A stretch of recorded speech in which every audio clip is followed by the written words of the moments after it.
yàlla ci mucc la wax bon boni àddina ak bon boni àllaaxira gàcce àdduna ak gàcce àllaaxira yàlla ci mucc yow yàlla.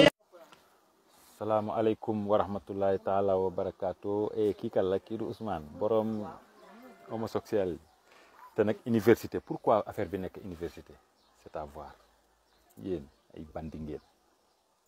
yéen ñi may laaj ba xam gisuma Ousmane Sonko góor jigéen bi mu invité léegi Cheikh Anta Diop de Dakar ñu xool ni ñuy def ba daganal sëy entre góor ak góor wala jigéen ak jigéen ñëpp ji bokk ci LGBT maanaam góor jigéen yeeg giwin yi gis naa ko de dama ci kontaan rek instant bi man lu Ousmane Sonko def ci mbàllum góor jigéen neex na ma parce que góor jigéen rek mooy invité moroomu góor jigéenam loolu dara nekku si te dafa may gën a permettre ma xam ni que pas dulkat yi dëkk Sénégal di mbubboo naan dañoo yore ay association yi xeex ay góor jigéen doon mbubboo ñaari nit yi nga xamante ne dañu leen sonaloon di Wally Ballago Seck ak président Macky Sall lu jot ñu ne ñooñu dañuy dooleel góor jigéen ndekete yoo ñoom ñooy góor jigéen yu mag yi ak kii nga xamante ne moo invité tey góor jigéen yi depuis bañ jëlee nguur gi ba léegi yaa salaam rek laa toogee instant bi ñun dañoo war a kontaan sant yàlla bu baax ndax bu may lire commentaire yi sama xol bi day sedd da ngay gis ñoo xamante ne dañuy ñëw naan Macky Sall baal ñu àkk tey jii xam nañ ñan ñooy vrai góor jigéen yi Macky Sall lii Macky Sall baal ñu àkk sant yàlla la na gën a continuer nañ gën a ñaan góor jigéen bu mag bi di gën a invité góor jigéen yi comme ça lépp gën a mën a feeñ ñëpp gën a mën a xamante ne Macky Sall dañ ko diaboliser woon rek ak population Sénégal mais lépp liñ ko doon duulal dara du si dëgg.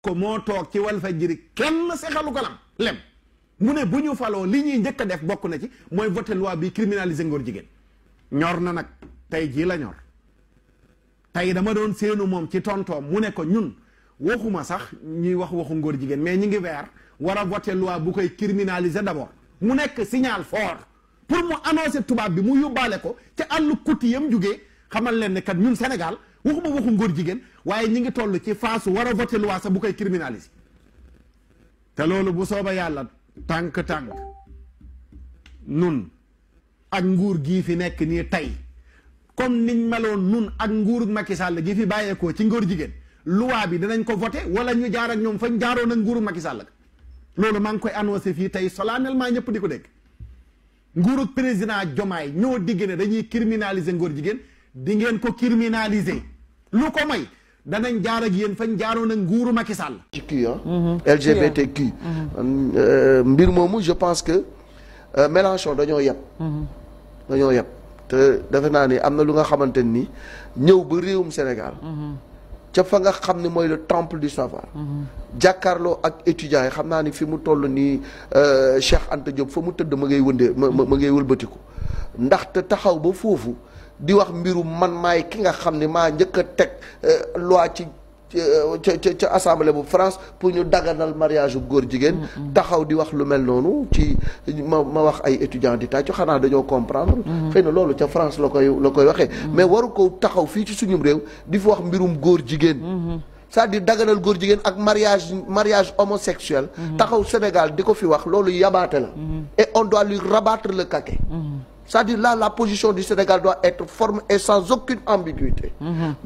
Président Macky Sall waxoon na ni tant que man maa ngi fi mbirum góor jigéen jarul ñu koy wax kenn du ko fi daganal. Président Ousmane Sonko wala le premier ministre Ousmane Sonko wax na mais waxam dafa xaw a desee ferme ci man. parce que bu ne accepté wuñ ko waaye toléré nañ ko ça pose problème. fii lu ñuy toléré amu fi mënuñoo toléré ak mënuñoo accepté ay góor jigéen di takkante fii ci Sénégal. loolu moom mbir la mu nga xam dafa war a leer parce que dañu nekk ci une république certes laïque. mais aussi dañu am suñu gëm-gëm. am suñu tradition. am suñu culture. am suñu religion te am na yu nga xamante ni ça ne passera pas et ku taxaw fii di ko wax dañ la war a tontu bu nga xamante ni bu sec bu ferme bu clair lay doon mais mbirum góor jigéen di ko wax ci Sénégal yabaate la. Très bien, Mortala. Hier, M. Jean-Luc Mélenchon était face aux étudiants sénégalais. Il nous a fait un très bon récital, bon, comme d'habitude, hein, donc voilà. Mais il ne pouvait pas s'empêcher de nous faire la promotion de Papa Papa. Et il a tenu à rappeler que c'était lui le premier législateur à proposer le mariage pour tous. Donc le mariage des papas et des mamans. Bon, écoutons-le d'abord. Je crois que vous l'avez entendu. Vous venez de dire sur quoi nous sommes en désaccord. Je vous le confirme. En effet, je suis le premier législateur français qui ait déposé un texte de loi à propos de la population la possibilité du mariage homosexuel. Je suis, si vous voulez le savoir, hétérosexuel. Mais j'ai pensé que cette liberté d'amour devait être ouverte à tous ceux qui voulaient en bénéficier. Et c'est pourquoi je vous dis, les yeux dans les yeux, que j'assume la position politique que j'ai voulu. Et je ne chercherai pas à vous l'imposer. Car chez nous, c'est les pires réactionnaires et les pires racistes qui se sont opposés à cette disposition légale. Tant et si bien que je l'assume, et je vous dis que je sais que dans mon pays, elle fut controversée. Et nous l'avons réglée comment? Comment l'avons-nous réglée? En votant. Eh bien, peut-être qu'un jour vous-même vous voterez, et alors, votre décision...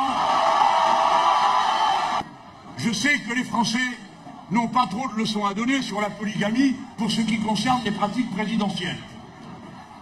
Mais il n'empêche que vous ne pouvez m'empêcher de penser, pour moi, pour mes compatriotes, que nous n'y sommes pas favorables. Et je vous le redis, il n'y aura pas non plus de concession intellectuelle de ma part sur ce sujet avec vous, comme vous n'en avez pas avec moi. Mais je dis, est-ce que c'est forcé même? Est-ce que c'est forcé? Maintenant, là où je ne comprends pas, là, le rapport, je sais pas, il associe ça, là, les gens qui ne sont pas d'accord avec cette idée au racisme. Le rapport. Monsieur, s'il vous plaît, donnez le rapport. Et nous, là, comme très souvent, on est très emballés par les sentiments, ben donc voilà. Ils vont te faire croire que c'est eux qui nous aiment, qui nous acceptent, etc. Et puis, ils viennent nous imposer leurs idées. Moi, là, personnellement, je préfère encore quelqu'un qui ne m'aime pas, qui ne m'accepte pas. Au moins, je sais. Au lieu d'une personne qui veut me faire croire qu'il m'aime, qu'il m'accepte, mais il vient m'imposer sa façon de voir des choses. Il vient m'imposer sa vision des choses. Il faut ouvrir les yeux. Donc voilà, maintenant écoutons la réponse de la gloire glorieuse de M. Ousmane Sonko. Écoutons. Et ce que je retiens, c'est ce que le président Mélenchon a dit. Qu'il est possible de dialoguer de tout, de constater nos désaccords et de capitaliser sur nos convergences. Et c'est là où le bas blesse malheureusement.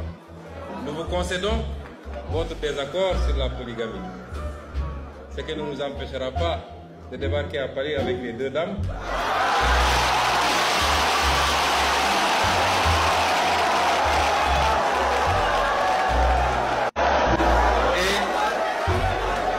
Et nous n'avons pas la prétention de nous prononcer ou d'interpeller, mais sur votre liberté de légiférer, soit pour ou contre un phénomène. Mais là où le bas blesse, c'est que, dans le sens inverse, on veut nous refuser ce droit, nous, sur les aspects où on est en désaccord, de légiférer ou de ne pas légiférer. Et c'est ça l'intolérance, justement. Et c'est ça. Si aujourd'hui, dans notre société, le phénomène dont je viens de parler n'est pas accepté, il est toléré. Et le plus grand danger que peuvent encourir les membres de ces communautés, c'est la propagande qu'on veut nous imposer. Parce que depuis l'aube des temps jusqu'à présent, les sociétés ont vécu avec ces phénomènes et il n'y a jamais eu de persécution, ni ici au Sénégal, ni nulle part en Afrique. Jamais eu de persécution contre ces communautés.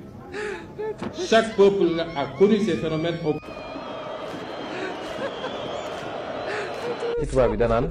C'est un problème de société. C'est pas un problème de société. C'est un problème de société. Mais qui est à Biguen, société bi rek ko bokk. Non non moom ñun nag waxuñu loolu dañ ne du fi mësa amee bëgguñu ko d'accorduñu ci dafay leer nañ. te bu ñu nekkoon président de la République jël loi bu leer nañ. bu ko criminaliser mais loi boo xam ne dina respecter les droits des gens. ba duñu créer des situations d'insécurité par rapport ak ay nit.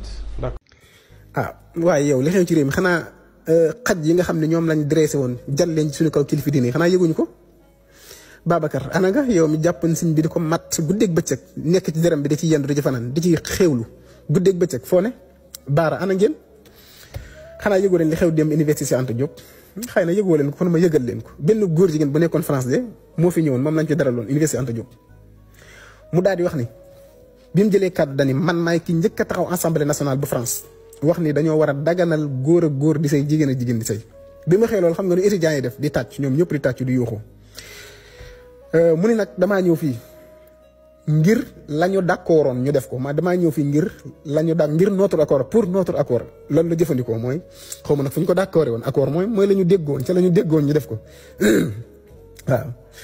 léegi nag seen kilifa gi moom bi mu jëlee kàddu muy Sonko li mu wax leer na moom kenn du ko sosal moom ay waxam nga koy tegal mooy góor jigéen ñi du accepté wuñ ko fi maanaam dagana luñ ko fi waaye danañ maslaa ak ñoom danañ ko taloore la wax maslaa ak ñoom. Le phénomène dont je viens de parler n'est pas accepté, il est toléré. nga xam ne ñoom fi ñu jógee ak ñun mooy criminaliser ne bu ngeen ñu joxee assemblée nationale majorité ñu criminaliser ko ñu jox leen majorité assemblée nationale ñu nekk di tende falu di ci tende falu mujj gi ñu ne mënuñu ko criminaliser assemblée nationale faaw ngeen jox ñu réew mi ñu dem ñu yor réew mi ñu jox leen réew mi pour ñu gouverner ko xam nga bañ leen joxe réew mi fu mu mujjee ak ñun dañ koy toloore dañ maslaa ak góor jigéen criminaliser nag ba maslaa ak góor jigéen moom duñ ko def te Sonko nag yeboo ñu yab goo xam ne yow yaa ñuy wax naka la ñuy jëflante góor jigéen booy maslaa ak góor jigéen Ousmane Sonko nga maslaa ak ay góor jigéen waaye ñun moom ni ñuy jëflante góor jigéen yow du yow yaa ñu koy wax ñun dañu maslaa ak benn góor jigéen ñoo xam ne yàlla maslaa wut ak ñoom daf leen a alak yonent bi sallallahu alayhi wasallam daal ni foo leen fekk ñu koy def rey leen ka koy def ak kan koy def yàlla daal di wax ne amtarna alayhim hijaratan min sijjirin musawmatan daal di wax ni yàlla ci boppam dafa taw ci seen kaw ay xeer yoo xam ne ca sawara la ko jëlee dëppati suuf si seen kaw nga ni da ngay maslaa ak ñoom.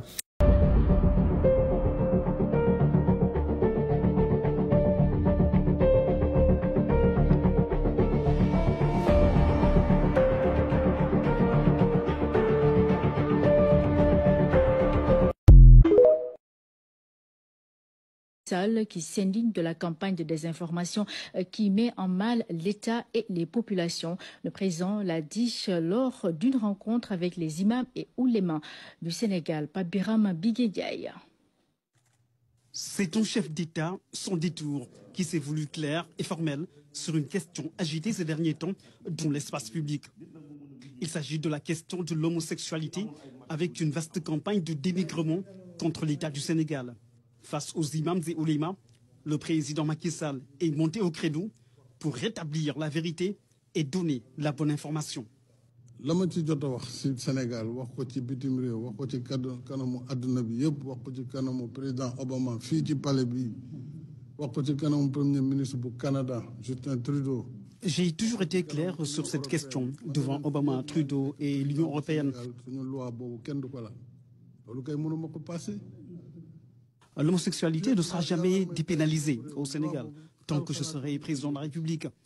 kon mbir moomu waratuñ ko yëkkati. En plus, il existe une loi qui règle cette question depuis 1965.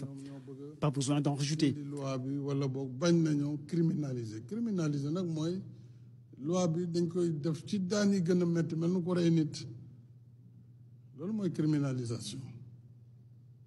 Assemblée nationale, assemblée loi bi ngeen di wax dëggam mu ngi ci suñu loi ñu dindi wuñ ko ñu ngi daan ba léegi képp koy doxalee noonu. état bi nga xam ne ki ko jiite lam ci wax leer na du waxu biir néeg si biti la ko wax mu ne fang kon gisuñu lu war a taxaat ñuy tegaat loi bu bees ci wàllu woowu. Par devoir de vérité, le président Macky Sall s'adresse au peuple sénégalais pour réaffirmer avec force la position officielle de l'État du Sénégal sur cette question. Il n'a jamais été question de dépénaliser l'homosexualité dans notre pays et il ne le sera jamais. Tant qu'il est à la tête du Sénégal. bu yemoon ci wàllu politique man du ma metti waaye su ma gisee nag ñu dugal ci ay imam wala ay nitu diine dem di leen. Quand je vois qu'on implique des chefs religieux pour accuser l'État de choses aussi graves, il est temps de mettre fin à ces agissements. si jumaa yi di ci wax di accuser Assemblée nationale di accuser institution de la République loolu day daal di ëpp. dama jàpp ne diine kat diine bu mu mënti doon rawatina si diine l'islam. Je condamne fermement cette démarche cavalière.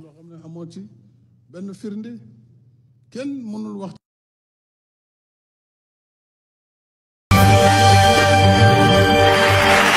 Mesdames et messieurs. Et le César du... Et le César. Le César du meilleur... C'est-à-dire menteur. Menteur. J'ai attribué à... Ousmane Sonko. Ousmane Sonko... Vous mentez le matin, vous mentez à midi, vous mentez le soir. Je lui avais pas dit, je le pensais, mais je crois que c'est désagréable. Aujourd'hui, je peux le dire. Vous mentez comme vous respirez, c'est-à-dire qu'il n'y a pas un moment de votre vie où vous ne mentez pas.